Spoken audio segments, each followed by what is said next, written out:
here today to present the work of a paper that I have written with co-authors about the role of agency in positive tipping points.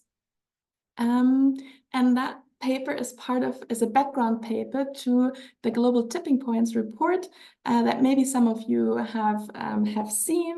It was published at COP28 last year, and I was one of the co-authors together with more than 200 scientists around the globe.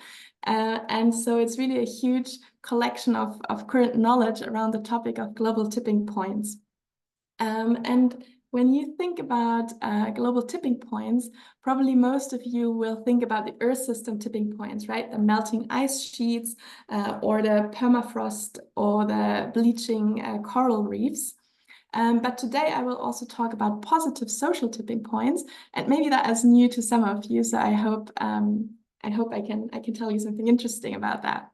I was really surprised talking to the people in Exeter that when they presented their report, the positive tipping point got way more feedback and reaction than the Earth system negative tipping points, because it looks like people really, they want something positive to do. They want to have this feeling that they can make a difference, and you don't want to hear all these doomsday messages anymore. So to me, this gives me hope right now that with a framework like this, we can still make a difference. That's great. Yeah, and I think we posted the publication in the chat, so everyone who wants also to delve a bit deeper into the topic and also see different examples, I highly recommend to take the time to read it. It's very interesting.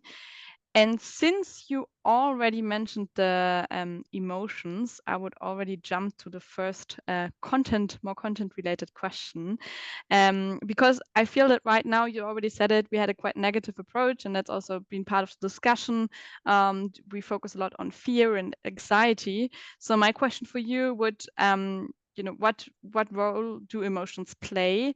And are there maybe other emotions beyond fear that we could leverage a bit more in this discussion and maybe motivate people to change their behavior and to feel a sense of agency? Mm-hmm. Yeah, so this paper by Lawrence et al. I mentioned, where we take the different indicators of agency, they actually looked specifically at this emotions towards climate change.